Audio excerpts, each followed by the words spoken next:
제가 왕을 만난 사람들 이 세 번째 시간으로 시험하는 자라 하는 이런 제목으로 예수님의 시험을 함께 생각하면서 함께 은혜 받게 되기를 소원합니다.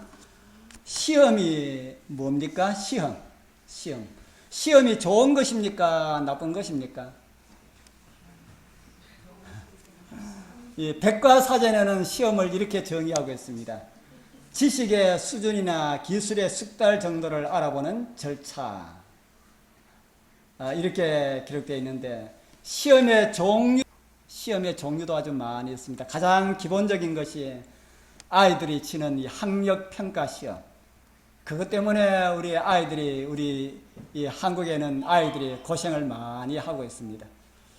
그리고 이 시험은 또 다른 것이 있습니다. 기계를 시험하는 시험이 있습니다. 그것을 가지고 시험 문전이라 그렇게 말하죠. 시험 문전은 이 백과사전에는 이렇게 되어 있어요. 시스템 구성 요소 또는 어떤 프로그램을 실행하고 평가하는 과정, 이렇게 기록되어 있습니다. 대학 수능 이 시험은 학생들에게 이렇게 더 좋은 길로 나가도록 하는 이런 과정입니까? 아니면은 더 좋은 길을 가지 못하도록 막는 그런 어떤 것입니까? 어떨 때 보면은 이게 맞는 것고, 어떨 때 보면 저게 맞는 것고 그래요. 사실은 두 가지 다 맞는 것입니다. 두 가지 다 맞아요. 수능 때가 되면은 인기 있는 학과에 있는 사람들이 언제나 학생들로 붐빈다 그럽니다. 왜 그렇습니까? 사람의 소망하는 것이 거의 다 비슷하기 때문에 그런 것입니다. 요즘 인기 있는 학과는 어떤 학과가 인기 있습니까? 우리 교회는 학생들이 없다 보니까 그런 정보들이 좀 둔하지요. 요즘 또 의과대학에 인기가 있습니까? 인기 있는 학과는 보통 보면은 한 10명 정도 뽑으면은 100명 이상 몰린다 그래요. 많이 몰리는 데는 뭐 600명, 700명 이렇게 몰린다고 하니까 이 학생들이 시험 치는 학생들마다 다 받아주면 얼마나 좋겠습니까? 시험을 치는 학생들이 있는 가정에서는 아마 그런 마음을 가지고 있을 거예요. 그만 다 받아주면 좋을 건데 그 시험을 쳐가지고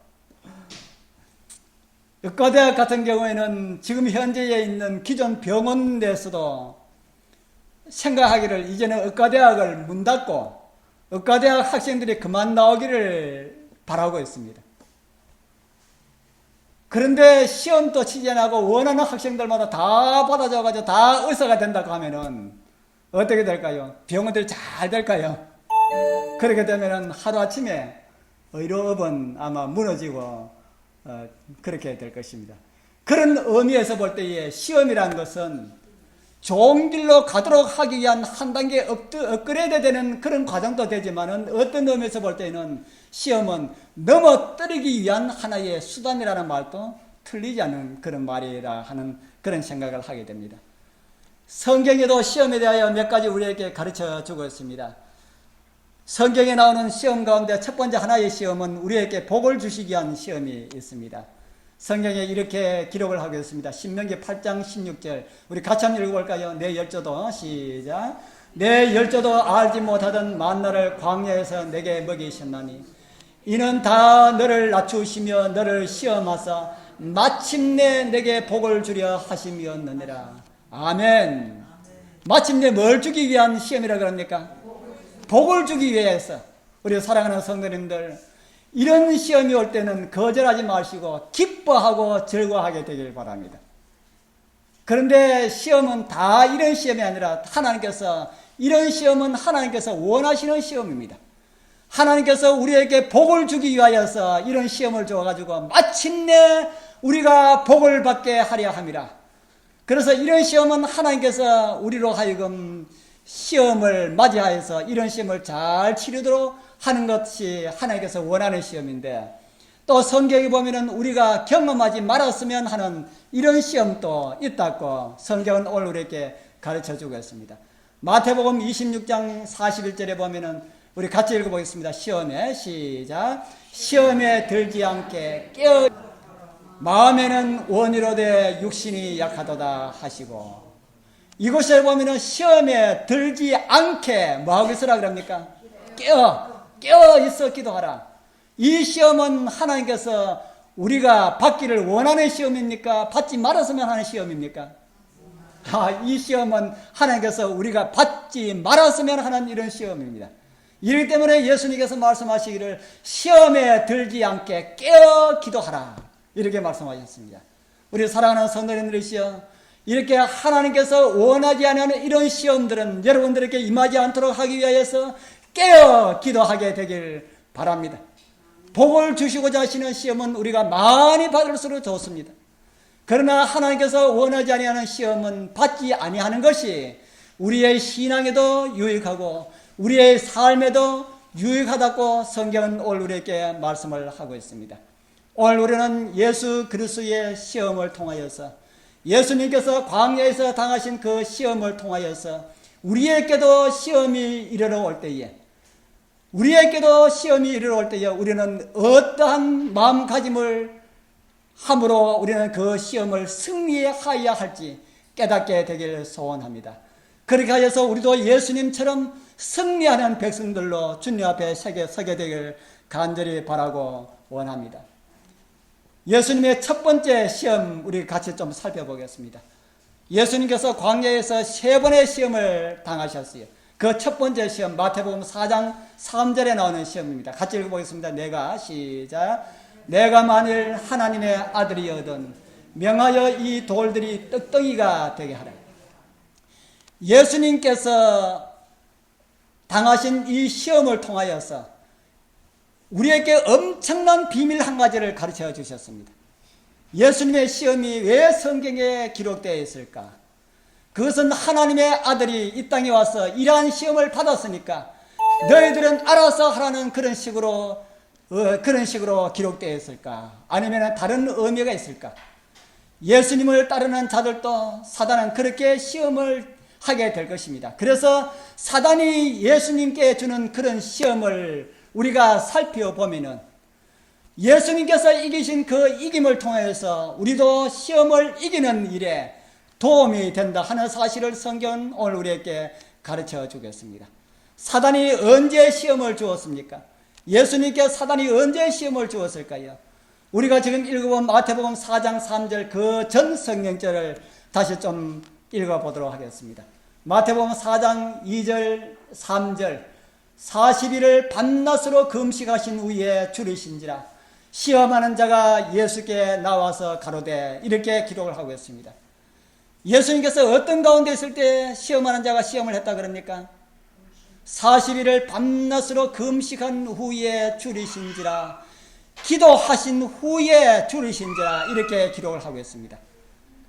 금식하신 후에 줄이실 때에 시험하는 자가 왔다고 그렇게 기록을 하고 있습니다.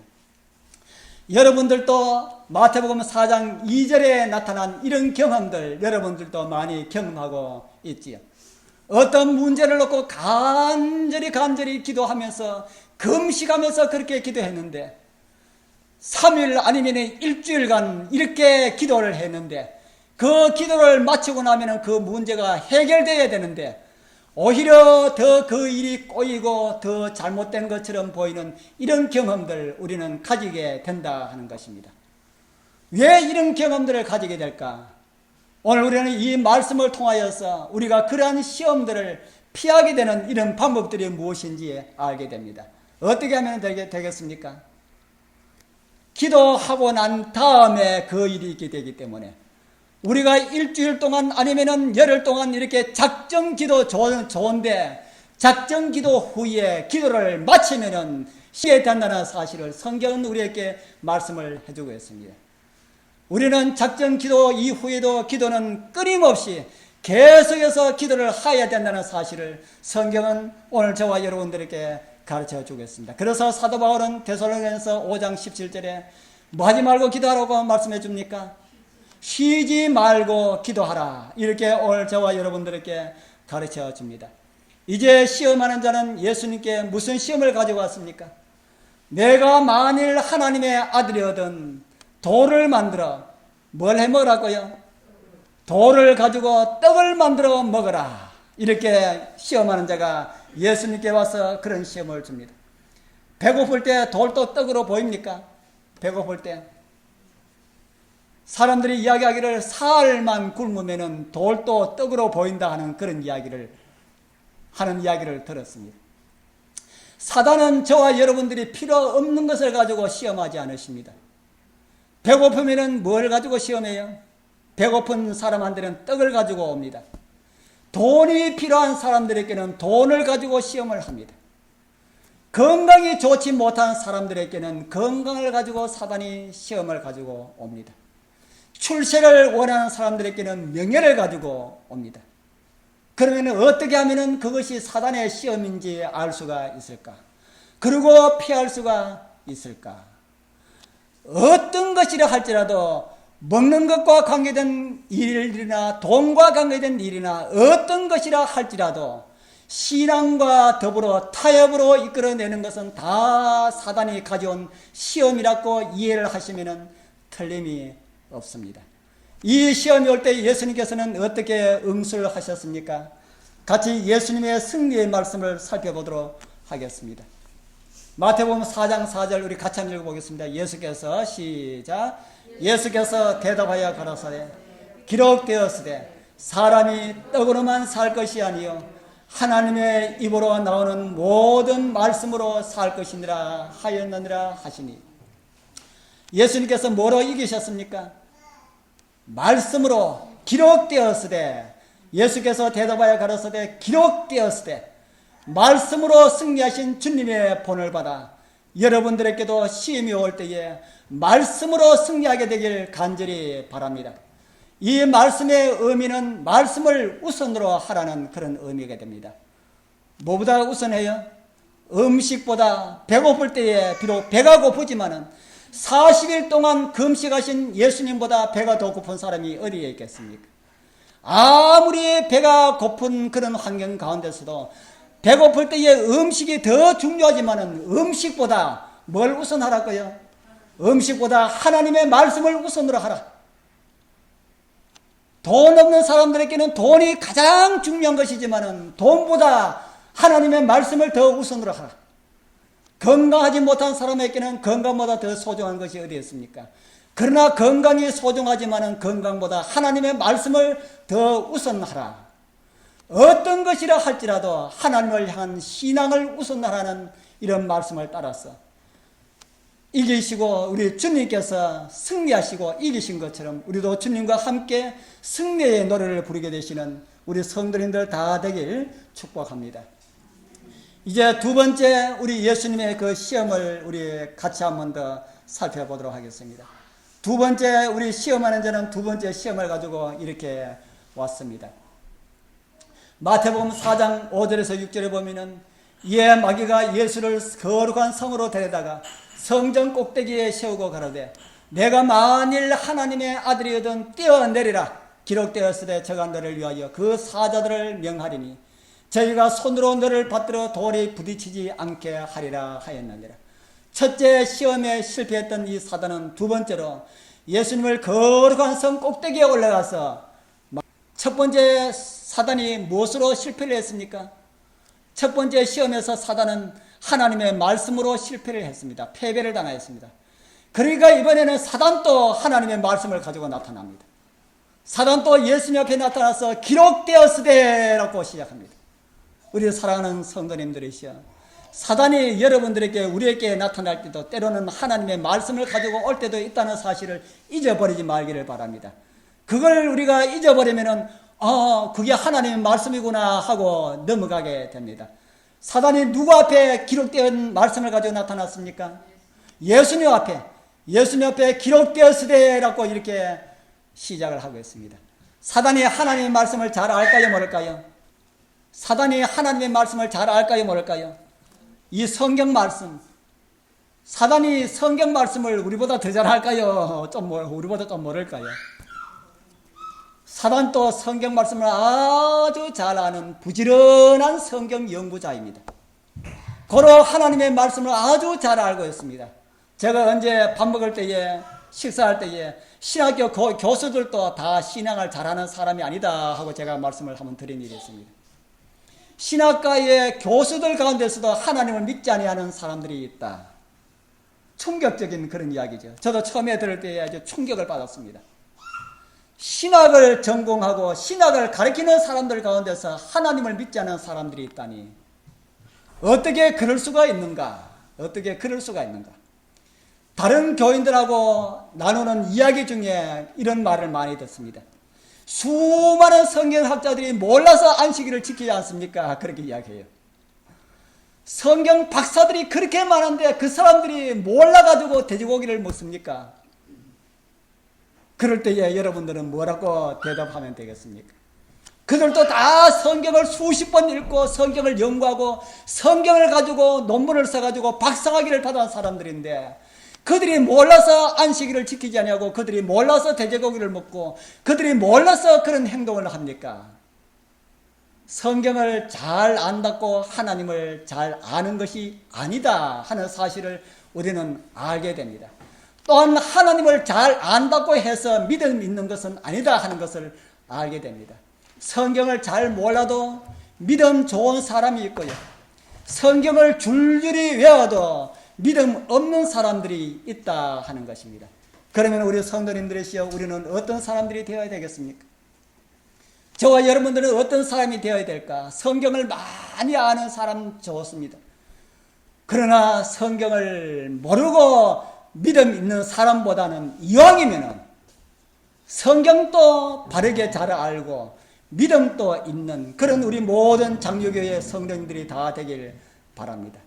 사단은 성경을 알 때에 성경이 말하는 하나님의 거룩한 뜻을 바르게 이해하려고, 그렇게 하나님의 말씀에 순종하려고 하는 그런 마음을 가지고 있지 않습니다. 그런 마음이 가지고 있지 않다면, 하나님 말씀에 순종하려고 하는 그런 마음이 가지고 있지 않다면 성경을 아무리 봐도 성경 속에 나타난 하나님의 깊은 뜻을 이해할 수가 없다. 성경을 문자적으로 지식적으로는 알 수 있다 할지라도 성경 가운데 나타난 하나님의 그 깊은 뜻을 이해할 수가 없다 하는 것입니다. 그래서 그렇게 연구한 사단은 하나님의 백성들을 넘어뜨리기 위해서 자기가 가지고 있는 성경 지식을 가지고 올 것입니다. 사단이 오늘 사용한 이 성경 말씀은 어디에 있는 말씀일까요? 저가 기록되었으되 저가 너를 위하여 그 사자들을 명하시리니 저희가 손으로 너를 받들어 발이 돌에 부딪히지 않게 하리로다. 이 말씀은 구약 성경 시편에 기록되어 있는 말씀입니다.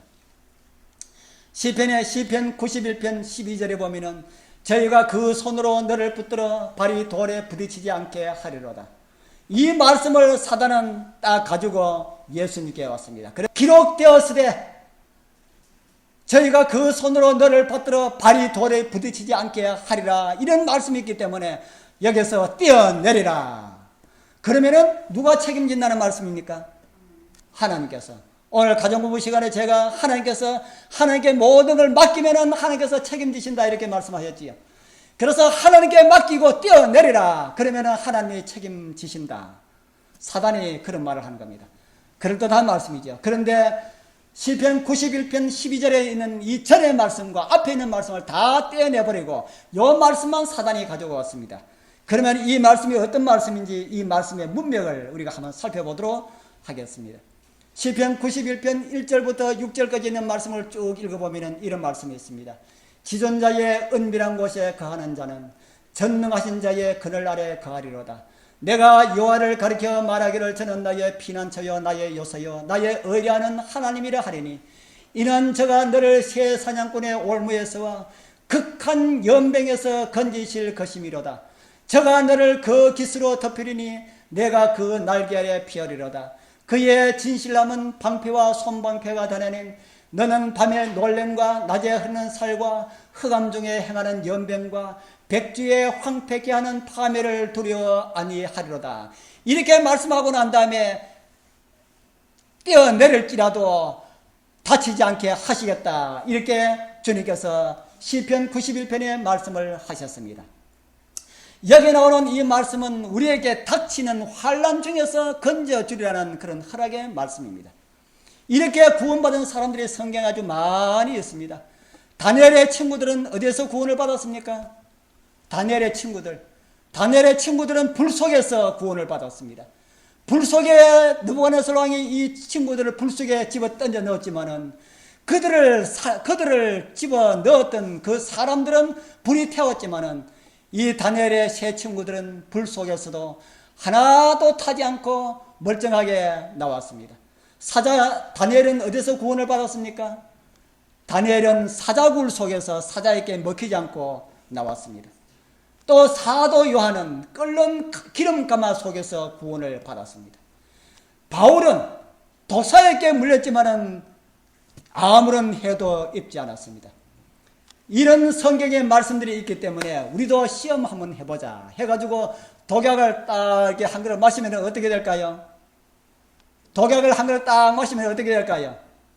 예, 화장터로 가야 합니다. 독사가 있는데 내 독사 물면은 독이 있을까 없을까 한번 실험해보자고 손가락을 독사에게 딱 갖다 대면은 어떻게 될까요? 물리면은 죽습니다. 왜 하나님께서 그때는 도와주지 아니하실까? 왜 하나님께서 그때는 도와주지 아니하시고 다니엘은 도와주고 다니엘의 친구들은 도와주고 요한도 도와주고 바울도 도와주는데 왜 우리는 독사에게 손을 갖다 대면은 왜 우리는 도와주지 아니할까? 여기에 대한 대답이 예수님의 대답입니다. 말씀을 가지고 온 사단에게 주께서는 이런 대답을 하셨습니다. 마태복음 4장 7절 우리 같이 한번 읽어보겠습니다. 예수께서 시작. 예수께서 이르시되 또 기록되었으되 주 너희 하나님을 시험치 말라 하였느니라. 아멘. 이 모든 것들은 독을 마신다든지 뱀에게 손을 갖다 대든지 하는 것은 뭐 하는 것이라는 겁니까? 하나님을 시험하는 것이다. 높은 데 올라가서 너희들 봐라. 내가 뛰어내릴 테니까 하나님께서 나를 구해주는지 안 구해주는지 한번 봐라 하고 뛰어내리면은 그건 다 하나님은 뭐 하는 것이랄까요? 하나님을 시험하는 것이다. 하나님을 시험하지 말라 했는데 하나님을 시험하면은 죄를 짓는 것이기 때문에 뛰어내리면은 하나님께서 구해줄까요? 안 구해줄까요? 죄 가운데 있는 사람을 하나님께서 구해주지 않지요. 그래서 죽게 됩니다. 시험하는 것은 죄악이라 하는 것입니다. 하나님을 시험하는 것은 죄악이라 하는 겁니다. 우리가 위험한 일이 있을 때에 위험을 닥칠 때에 그것을 믿음으로 나가게 된다면 하나님께서 분명하게 그것은 도와주시고 건져주시고 이기게 해주시지만은 우리가 일부러 하나님께서 나를 도와주실까 말까 하고 그렇게 하는 것은 하나님을 시험하는 그런 일이 된다 하는 것입니다. 어떤 일은 위험한 일을 믿음으로 한다고 해가지고 미련하게 하는 것도 하나님을 시험하는 일이 될 수도 있다 하는 그런 사실들을 성경은 저와 여러분들에게 가르쳐 주고 있습니다. 나의 유익을 위하여서 말씀을 조금이라도 양보한다는 것은 우리 주님을 섬기는 것을 좀 뒤로 미룬다는 것은 다 하나님을 시험하는 이런 행위가 됩니다. 우리 사랑하는 장미의 재림 성도 여러분들이시여 하나님을 시험하는 어리석음을 범하지 않기를 간절히 바라고 원합니다. 이제 세 번째 예수님께 가져온 세 번째 시험입니다. 두 번이나 예수님을 시험했는데 실패한 사단은 이번에는 예수님께 뭘 가지고 나왔나 하면 예수님의 일을 가지고 나왔습니다. 성경은 그 모습을 이렇게 기록하고 있습니다. 마태복음 4장 8절에서 9절입니다. 우리 또 같이 한번 읽어보겠습니다. 마귀가 시작. 또 그를 데리고 지극히 높은 산으로 가서 천하 만국과 그 영광을 보여 가로되 만일 내게 경배하면 이 모든 것을 내게 주리라. 우리 사단이 예수님께 나에게 경배하면 이 모든 것을 너에게 주리라 이렇게 합니다. 우리에게도 이런 제의를 해올 때가 있습니까? 우리에게도 이런 제의를 해올 때가 있습니다. 제가 다른 작은 교회를 섬기고 있을 때입니다. 그곳에도 교인이 우리가 갈 때에 그곳에도 학회 직원이 2명이 와가지고 예배를 드리는데 우리가 가니까 학회 직원이 가버렸어요. 그러니까 몇 명이 남았습니까? 아무도 없지요. 뭐 우리 100분이지요. 그런 곳에서 이제 저희들 교회를 섬겼는데 그 옆에 교회는 교인 수는 많은데 장로가 없었어요. 그래서 연세 많으신 한 분을 아주 바쁘신 분을 장로로 세워가지고 그분이 하는데 하루는 그 장로님이 저한테 좀 보자고 그래요.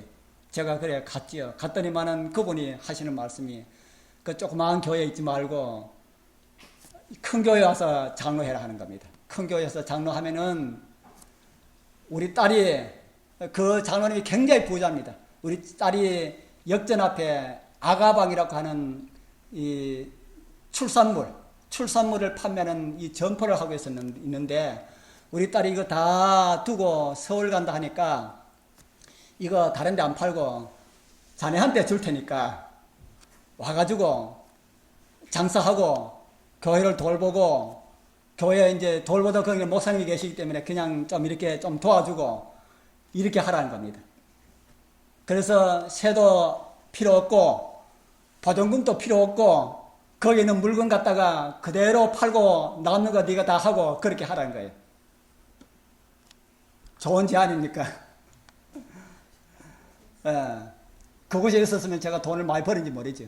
또 하나님께서 그 길이 아니기 때문에 또 망하게 했을지도 모르고.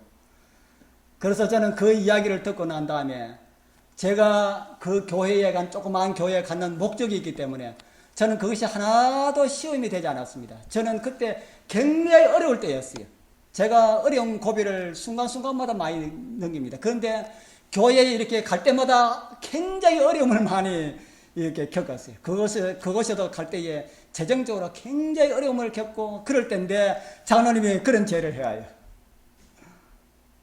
그런데 저는 목적이 있기 때문에 한마디로 장로님 고맙습니다. 그렇지만 저는 목적이 있어서 왔기 때문에 목적을 두고 다른 데로 갈 수가 없습니다 하고 한마디로 저는 거절을 했습니다. 제가 이곳에 와서도 그럽니다. 우리 성도님도 아무도 모르시는데 제가 몇 년 전에 제가 굉장히 힘들 때 우리 여기 이쪽에 계신 분들은 아마 알 거예요. 굉장히 힘들 때에 앞에서도 저보고 이제 다른 곳을 가라 하고 이럴 때에 가까이 있는 장로님이 보자 그래요. 마침 내가 가지는 빌딩에 한 사람이 살다가 이사를 가는데 거기 와서 살밤이 없는다 그래요. 그러면서 교회만 조금 이렇게 좀 돌봐주고 이렇게 하면 된다. 제가 갈 곳이 없어가지고 집이 없을 때였습니다. 집이 없을 때에 우리가 살 집을 구하기 위해서 이리저리 보고 할 때에 어때 집을 얻으려고 돈이 있어야 되는데 저희들 돈이 한 번도 없었어요. 그럴 때에 그분이 그 이야기하는데 저한테 굉장히 달콤하게 그렇게 들렸습니다. 그래서 제가 장로님의 뜻은 너무너무 감사하지만은 전 죽어도 장로에서 죽을랍니다 하고 그렇게 거절을 했습니다. 이런 것들하고는 또 이렇게 관련이 많이 없는 것이라 그렇게 우리가 생각할 수가 있지만은 우리의 삶 속에 이와 비슷한 이런 제의들이 많이 올 수도 있다 하는 것입니다. 우리 사랑하는 성도님들이시여, 여러분들도 이 세상을 사는 날 동안 이런 비슷한 제의들, 제가 말씀드린 이런 것 말고도 여러 가지 많은 우리의 신앙을 양보하라고 하는 이런 많은 제의들이 사단이 어떤 사람들을 앞세워서 때로는 우리 교인들을 앞세워서 때로는 장로들을 앞세우고 집사들을 앞세우고 목사들을 앞세우게 해서 우리에게 제의해올 때가 있습니다. 조금만 양보하고 하면 되는데 괜찮다고 그렇게 양보해올 때가 있습니다. 그러나 우리 성도님들이시여, 어떠한 속임수에 어떠한 속삭임에도 사단의 어떠한 속삭임에도 하늘 가는 길을 최우선으로 여기게 되길 간절히 바라고 원합니다. 우리가 이 세상 거 다 얻고 하늘을 잃어버린다면 좋겠습니까? 이 세상 거 다 얻고 하늘을 잃어버린다면 그보다 더 큰 불행은 없습니다. 그런데 지금 예수님께 사단은 와서 무엇을 내어놓고 무엇을 제의합니까? 나에게 절 한 번만 하면은 뭘 주겠다 그럽니까? 예, 이 지구를 주겠다. 이 제의는 어떤 제의인가 하면은 이런 제의입니다. 사단이 예수님께 와서 이런 말을 하는 겁니다. 그대가 이 지구에 온 것은 지구의 거민들을 구원하기 위해서 온 것이 아닌가? 구원하기 위해서는 십자가를 지고 죽어야 하는데 그럴 필요까지 있는가? 내가 더 쉬운 길을 가르쳐 주겠다는 겁니다. 그 쉬운 길은 이 지구가 지금은 내 손아귀에 있다. 그러니까 그렇게 고생하지 말고 나에게 절 한 번만 딱 하면은 이 지구 통째로 너에게 줄 테니까 그렇게 어렵게 구원의 길을 가지 말고 쉽게 대속의 길을 가라. 이렇게 말을 하고 있는 것입니다. 제가 드린 말씀 이해가 됩니까? 인간을 위해서 죽지 말고 이를 성취하는 이런 방법을 제시하는 겁니다. 사단이 이 세상에 권세를 잡고 있기 때문에 절만 한번 하면은 죽겠다. 인간적인 면에서 볼 때는 정말 그럴듯한 그런 방법입니다. 그러니까 많은 사람들이 속아 넘어갑니다. 보니까 성경으로 봐도 그럴듯하게 그렇게 보이기 때문에 넘어가는 것입니다. 그러나 등만 돌리면 뻔한 거짓말인 것이 드러나게 됩니다. 이 세상 다 누구 것입니까? 이 세상 것이 사단의 것입니까? 하나님의 것입니까? 이 세상이 사단의 수중에 떨어졌다 할지라도 이 세상은 여전히 하나님의 통치 아래 있습니다. 사단은 죄 지은 사람을 죽음으로 몰아넣을 수는 있지만은, 그런 능력은 있지만은 죽음 가운데서 건져낼 수 있는 능력은 사단에게 있습니까? 없습니까? 사단은 없습니다. 죄 지은 사람을 몰고 가서 멸망으로 인도하는 그 능력은 있습니다. 그러나 그 가운데 있는, 죽음 가운데 있는 사람들을 구원해서 영원한 영생에 이르게 할 수 있는 이런 능력은 사단에게 없다 하는 겁니다. 사단은 우리에게도 뻔한 거짓말을 가지고 옵니다. 이왕 양보하면서 신앙하는 것 조금만 더 양보해, 이렇게 합니다. 대구에 제가 아는 한 장로님이 계십니다. 아이가 이 고등학교 다닐 때인지 중학교 다닐 때인지 제가 지금은 너무 오래돼서 기억이 안 납니다. 입시로 인해서 한창 아이들이 고생할 그런 시절이었습니다. 아이가 입시 준비 때문에 밤낮으로 고생하는 거 보니까 너무너무 안쓰러웠어. 아버지가 딸에게 이런 말을 합니다. 얘야, 너무 그렇게 고생하지 말고 너 공부 다 할 때까지 안식일을 지키지 말고 그냥 안식일에 공부하고 있다가 시험 다 치고 난 다음 그때부터 안식일 지키도록 해라. 이 딸이 안 그래도 그러고 싶었는데 아버지가 그런 이야기 하니까 얼마나 좋아요. 그래도 되겠어요 하니까, 그래, 하나님께서 봐주지 않겠나. 그래서 공부 열심히 해가지고 시험 되고 난 다음에 그때부터 하나님 잘 믿으면 되지 않겠나. 그래서 그때부터 아이가 안식일에는 학교 가지 않고, 교회 가지 않고 학교를 갔습니다. 그래서 이 아이가 좋은 대학에 들어갔을까요? 이 아이가 얼마 있지 않아서 교통사고로 죽어버렸어요. 하나님께서 안식일 안 지켰다고 매를 대했을까요? 아니지요. 하나님께서는 그렇게 하신 분 아닙니다. 오히려 사단이 자기 권세에 굴복한 사람들을 멸망으로 이끌기 위해서 온갖 사고를 다 이렇게 저지르는 그런 장본인이 사단이기 때문에 우리는 어떤 일이 있었는지 영적으로는 우리는 아무도 모릅니다. 우리 주님 오시는 날 그 아이가 그래도 구원을 받을지 못 받을지 우리는 아무도 모릅니다. 그러나 제가 아는 한 가지는 그 아버지가 얼마나 가슴을 아파했는지 모릅니다. 자기가 딸을 죽였다는 겁니다. 내가 그렇게 힘들어도 대학 못 가더라도 그냥 안식일 지키고 그렇게 교회 다니고 열심히 신앙하라고 이렇게 이야기할 것인데 그 안식일 조금 포기하라고 했기 때문에 자기 딸이 죽었다는 겁니다. 우리 사랑하는 성도님들이시여, 신앙에 있어서는 양보라는 것은 있을 수가 없습니다. 하늘 백성들에게는 오직 전진만이 있을 뿐입니다. 우리의 생각에 일어나는 것, 주님을 두 번째로 두는 것은 다 사단의 음성으로 이해하게 되길 간절히 바라고 원합니다. 그러므로 때로는 우리의 마음들이 아프더라도 주님께 나가게, 더 가까이 나가게 하는 그런 음성들과 심령의 속삭임들이 무엇임을 분별하는 그런 은혜가 여러분들이 있길 소원합니다. 어떤 한 사람이 어린 딸과 함께 산에서 살면서 양을 키우고 있었습니다. 그런데 오늘 양이 우리에서 나가버렸어요. 그래서 이 사람은 자기 딸과 함께 양을 찾기 위해서 이 밖에 나갔는데, 이 가까운 산에 가니까 조그만 가시덤불이 있는데 가시넝굴 속에 이 양이 걸려 있었습니다. 그래서 그 양을 딸하고 억지로 이렇게 꺼냈어요. 꺼냈더니만 이 가시덩굴에 양이 찢기고 상어에서 양이 피를 많이 흘렸습니다. 그것을 보고 이 딸이 아빠한테 이야기합니다. 아빠, 이 나쁜 가시덤불 우리가 다 잘라버려요. 그래, 내일 우리가 그렇게 하자 하고 그 이튿날 이제 아버지는 딸과 함께 이 가시덤불을 자르기 위해서 작은 톱과 망치를 가지고 손도끼를 가지고 왔습니다. 그래서 그 가시덤불 가까이 오니까 그 덤불 속에서 새가 한 마리 포로록 날아가는데 새 입에 보니까 양털이 한 뭉치 이렇게 있는 겁니다. 그것을 보고 이 딸은 자기 아버지에게 이런 말을 합니다. 아빠, 하나님께서 가시덤불이 여기에 왜 있는지 이제 이유를 알았습니다.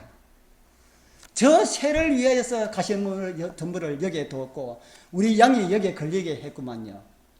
하나님께서 저 새를 사랑하시기 때문에 우리 양이 이곳에 걸리게 했습니다. 그렇기 때문에 아빠, 이 가시덤불을 자르지 마는 게 좋겠습니다. 그렇게 하고 둘이 그렇게 내려왔답니다. 얼마 전에 읽었던 아침 기도록에 있는 내용입니다. 우리 사랑하는 성도님들이시여, 여러분들 삶 속에 가시들이 있습니까? 그런 삶 속에 있는 그런 가시들이 생겨도, 시험들이 와도 그것들이 여러분들의 인생을 망치는 것이라고 생각하지 말기를 바랍니다. 어떤 가시는 우리 인생에 굉장한 유익을 주는 그런 가시들이 있습니다. 어떤 시험들은 우리의 인생 속에 하나님의 섭리에 인하여서 복을 주기 위한 그런 가시들이 있다는 것입니다. 아까 우리 처음에 읽어본 말씀 여러분들 기억하시죠? 마침내 우리에게 뭘 주기 위해서요? 마침내 우리에게 복을 주기 위해서 활약하는 그런 가시들도 있다고 성경은 오늘 저와 여러분들에게 말씀을 하고 있습니다. 우리에게 주어진 그런 가시들, 나를 위해서 하나님의 더 좋은 계획들을 이해하게 되길 바랍니다. 여러분들의 삶 속에 여러분들 나아가는 그런 길에 가시덤불이 있다 하더라도 근심하게 되지 말기를 바랍니다. 이유는 그럴 때 우리보다 먼저 시험들을 당하신 예수님이 여러분과 함께 동행하고 계시기 때문임을 결코 잊지 마시기를 바랍니다. 기도드리겠습니다.